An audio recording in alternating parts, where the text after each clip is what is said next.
Salam uşaqlar, hər birinizi salamlayıram. Bu günlərin biz sizinlə Osmanlı dövləti haqqında danışacağıq. Dedik ki, Malazgirt savaşından sonra artıq Anadolu ərazisində türklərin sayı artmağa başladı və Böyük Səlcuq imperatorluğu zəifləyən bir vaxtı deyirik o sultanlıqlara bölündü. Məsələn, Eldənizlər, İraq Səlcuq sultanlığı, eyni zamanda Anadolu Səlcuq sultanlığına parçalanmışdı. Dedik Anadolu Səlcuq sultanlığı indiki Türkiyənin qərbində yaranmışdı və əsasən də Çingiz xanın yürüşləri zamanı Mərkəzi Asiyada, eyni zamanda Azərbaycanda yaşayan Oğuzların da bir hissəsi gedib onlara sığınmışlar və hətta 1-ci Əlaəddin Keyqubadın dövründə daha da güclənmişdi. Bizansa qarşı uğurlu mübarizələr aparırdılar.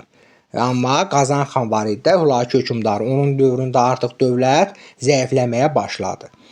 Həmin bax bu orada yaşayan Səlcuqlardan, yəni Səlcuq tayfalarından biri də Qayılar idi.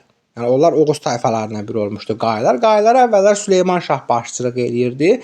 Deyir Süleyman Şah öləndən sonra Ərtuğrul onlara başçılıq elədi. Neynədir? Ərtuğrul Anadolu Səlcuq sultanlığı ilə yaxından münasibətlər qurur, dostluq münasibəti qurur və bunları Bizansla sərhəd ərazilərə göndərirlər. Hətta Dominis dağıdır, Erməni belidir, o Ərtuğrula yaylaq kimi, eyni zamanda Söyüd qışlaq kimi verilmişdi. Bundan sonra gələcək Osman Qazi. Bəli, deyirik Osman Qazinin dövründə, yəni hələ hökmdar olmamışdan, dövləti yaratmamışdan əvvəl 3-cü Əlaəddin Keyqubad ilə yaxın münasibətləri var idi. Osman Qaziyə dəstək verirdi və Osman Qazi neynədi?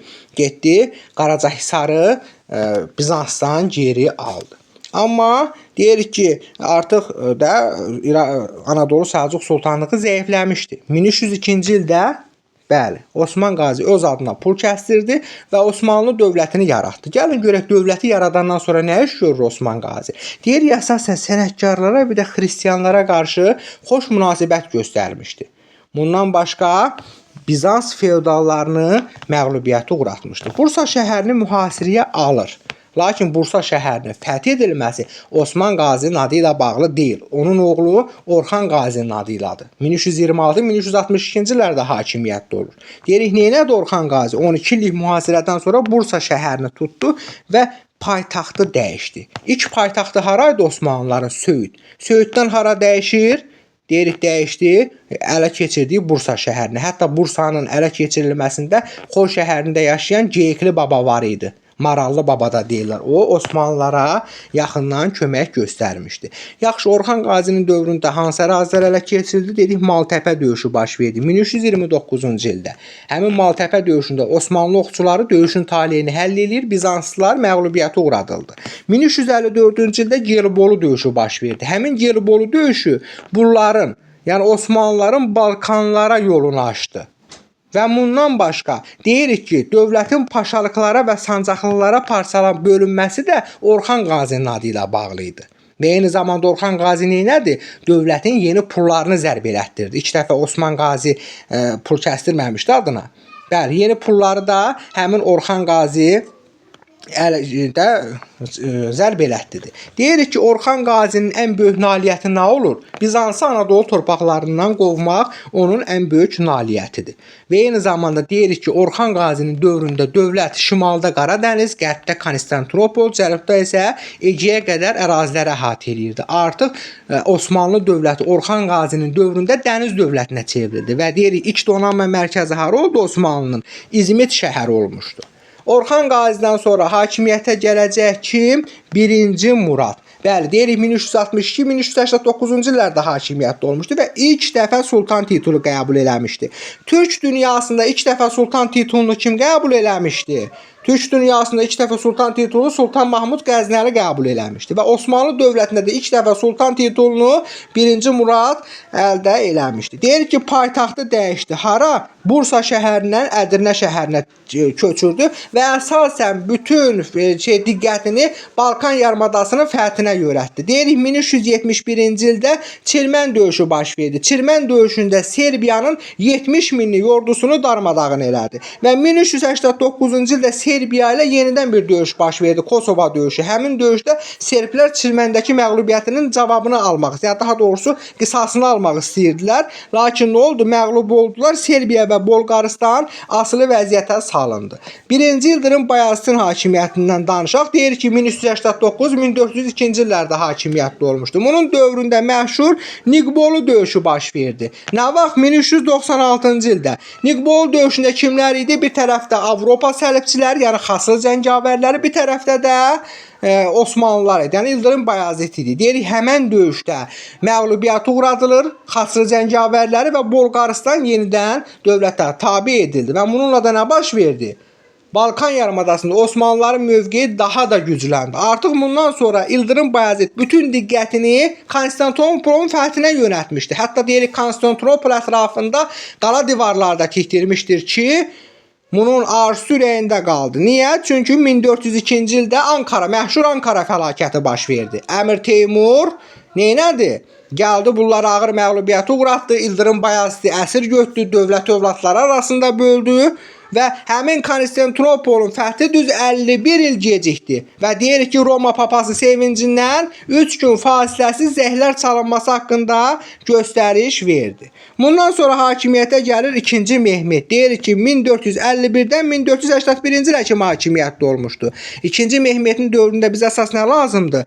Konstantinopolun fəth edilməsi. Bəli, 1453-cü ildə Konstantinopol fəth edildi, adı dəyişdirilib oldu İstanbul və paytaxt Ədirnədən İstanbula köçürüldü. Bununla da 2-ci Mehmet oldu nə? Fatih.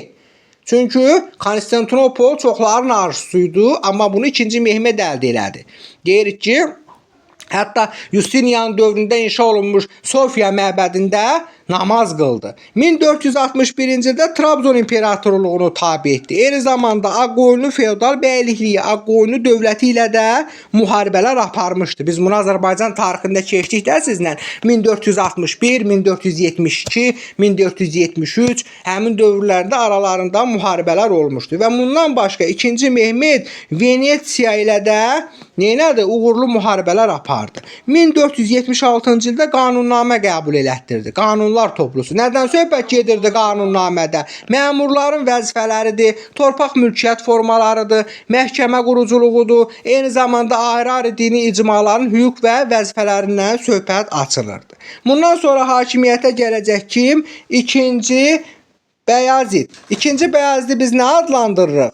Deyirik ki, bu əsasən mömin idi, ədalətli hökmranlıq edirdi deyə Vəli ləqəbi ilə tanınırdı. Nə işlər görmüşdü 2-ci Bəyazit? İspaniyadan qovulmuş Yahudilərə sığınacaq verdi. Yahudilər elə ta əvvəldən oradan ora, buradan bura qovulmuş bir xalqdır. Erməni kimi, daha deyərəm, hətta ermənilərdən də betər bir xalqdır. Həmin o İspaniyadan qovulmuş Yahudilərə Osmanlı ərazisində sığınacaq vermişdi. Bundan başqa Ağqoyunlu hökmdarı var idi, Yaqub Padşah. Onunla da dostluq əlaqələri yaratmışdı. Yaqub Padşahdan sonra deyirik artıq Səfəvilər dövləti yarandı 1501-ci ildə. Şah İsmayıl Xətai ilə də dostluq münasibətləri yarandı. Eyni zamanda Səfəvilər dövlətini tanıdı. Bundan başqa Misir Məmlük Sultanlığı ilə də dostluq münasibətləri aparmışdı. Və Venetsiyalılar üzərində də əsasən qələbələr əldə eləmişdi. Yəni əsasən türklərlə, müsəlmanlarla dostluq eləyirdi, Avropalılara qarşı mübarizə aparırdı. Amma nə baş verdi? Bunun oğlu Yavuz Səlim, 1-ci Səlim 1512-ci ildə qol gücünü atasını öldürüb onun yerinə keçdi. 1512-dən 1520-ci ilə kimi hakimiyyətli olmuşdu. Deyirik, kim idi 1-ci Səlim? Yavuz ləqəbi daşıyırdı, qəddar, qəzəbli ləqəbini daşıyırdı. Və əsasən də kimlərə qarşı mübarizə aparır? Məsələn, Səfəvilər dövlətinə qarşı. Deyir ki, 1514-cü ildə gəldilər, Təbrizi tutdular, lakin burada möhkəmlənə bilmədilər. Niyə? Çünki o getdiyi ordunu aldalıb gətirmişdi ki, biz cihad eləməyə gedirik, kafirlərin üzərinə gedirik. Onlar da gəldi, gördü ki, onlar da müsəlman, biz də müsəlman, onlar da türk, biz də türk. Artıq ona görə də onlar döyüşmək istəmirdilər. Bundan da əlavə deyirik, nə baş verdi? Həmin bu da Bu Səfəvilərdə də qızılbaşlar ciddi müqavimət göstərirdilər. Neynədir? 1517-ci ildə Misir Məmlük dövlətini süquta uğradır və özünü İslam dünyasının xəlifəsi elan edir. Deyir, Məhəmməd Peyğəmbərdən qalan əmanətləri də İstanbul şəhərinə gətirmişdir. Həmin Yavuz Səlim. Bundan sonra gələcək hakimiyyətə 1-ci Sultan Süleyman Qanuni 1520-1566-cı illərdə hakimiyyətdə olmuşdu. Hansı ərazilər ələ keçirdi? Deyir ki, hətta bunun dövründə Osmanlı dövləti özünün ən qüdrətli zirvəsinə çatmışdı və əsasən də diqqətini Avropanın fəthinə yönəltmişdi. 1521-ci ildə Belqrad ələ keçirdi. 1526-cı ildə Moxaş döyüşü baş verdi ki, Macar Çek qüvvələrini məğlubiyyətə uğratdı. Deyirik 1529-1533-cü illərdə Osmanlı-Avstriya müharibəsi başladı. Neynir? 1529-cu ildə Viyananın birinci uğursuz mühasirəsi baş verdi. Niyə? Çünki ələ keçirmək istəyirdi şəhəri, lakin əlverişli şərait yaranmır. Məsələn, silah daşınması çətinləşir, hava şəraiti pisləşir, əskərlər yorulur, ərzaq çatışmazlığı baş verir. Ona görə də Viyananı ələ keçirə bilmək üçün deyir ki, Viyananın ilk uğursuz mühasirəsi 1529-cu ildə olmuşdu. Artıq 1533-cü ildə Avstriya ilə sülh müqaviləsi imzalamışdı. Bundan başqa Səfəvilərə qarşı da müharibələr aparmışlar. Bizim bunu Azərbaycan tarixində dedik. 1534, 1535, 1548, 1554-cü illərdə aralarında müharibə getmişdi. Dedik, nə baş verdi? Bu həmin vaxtı 1-ci Təhmasib idi də hakimiyyətdən. Buna məşhur yandırılmış torpaq taktikası tətbiq eləmişdi. Hətta 1535-ci ildə Həmədan yaxınlığında bunları ağır məğlubiyyətə belə uğratmışdılar. Bunların ən güclü dönəmində Səfəvilər dövləti. Bundan başqa 1541-ci ildə Avstriya yeni müharibə elan eləyir və hətta deyirik, nə baş verdi? İspaniya Əlcəzairi ələ keçirmək istəyirdi buna cavab olaraq. Amma orada qəfil qasırğa baş verir. O əsgərlərin yarısı qasırğada ölür, yarısı da elə Osmanlı dənizçiləri tərəfindən batırıldı. Fransaya kömək. Fransiya buna kömək eləyir. Fransa ilə bunun nə əlaqəsi olub? Dedik 1535-ci ildə Avstriya, İspaniya, Müqəddəs Rom imperiyasını idarə edən Habsburg sülaləsi var idi. Ona qarşı Fransa ilə ittifaqa girdi və eyni zamanda Korsika adasını ələ keçirəndə Fransaya yaxından kömək eləmişdi. Bundan başqa, bax bu da diqqətli məsələdir. Deyirik ki, artıq 1-ci Süleyman Qanuninin dövründə güclü donanma yarandı. Həmin güclü donanma sayəsində Aralıq dənizi və Hind okeanı sahillərində xeyli ərazilər Osmanlı dövlətinin tərkibinə qatıldı. Bundan başqa Şimali Afrikada da xeyli ərazilər ələ keçirmişdi.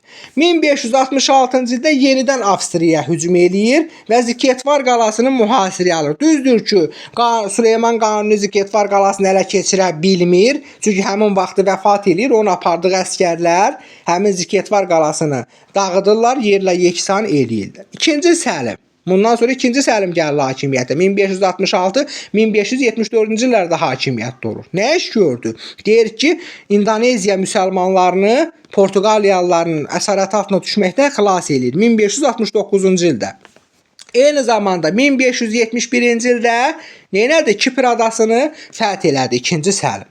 Aha, burada yazmışıq ki, idarə etmə forması haqqında da danışaq. Deyir, əsasən kim idarə edirdi dövləti? Dövlətdə birinci şəxs kim idi? Sultan idi. İlk dəfə sultan titulunda kim qəbul eləmişdi? 1-ci Murad qəbul eləmişdi. Amma Səlimin dövründən etibarən artıq müsəlmanların xəlifəsi adlandırırdılar özlərini. Sultandan sonra kim gəlirdi? Sultandan sonra 2-ci şəxs baş vəzir idi. Deyir ki, sultanın əsasən yaxın qohumlarından təyin olunurdu. Əsasən vergilərin toplanmasına nəzarət edirdi. Eyni zamanda da sultanın möhürünü daşıyırdı.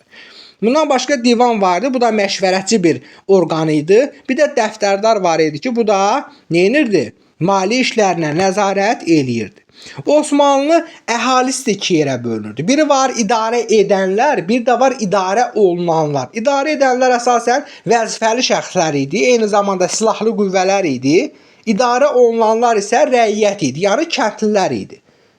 Məsələn, bunların elə ordusu da iki hissəyə bölünürdü də. Biz demişdik, yeniçərilər və akınçılar. Akınçılar əsasən atlı süvarilər idi, yeniçərilər də nə idi? Piyada idi. Deyir Yeniçərilər haqqında bir fakt da demişdik ki, əsasən yetim uşaqlardan yığılırdı. Onlara xüsusi təlimlər keçilirdi həmin yetim uşaqlara və onlar döyüşçü olurdular. Torpaq mülkiyyət forması da iki cür idi. Biri balaca, biri böyük. Timar balaca idi. Əsasən balaca məmurlara, kiçik dövlət məmurlarına verilirdi və balaca ərazilər idi. Ziyamət isə hava paylanmağa başlayır. 14-cü əsrin sonlarından daha geniş ərazilərə əhatə eləyirdi Timardan fərqli olaraq və daha böyük məmurlara verilirdi. Əsasən qoşun başçılarına verilirdi. Mənə elə gəlir ki, bu mövzu da bizə aydın oldu.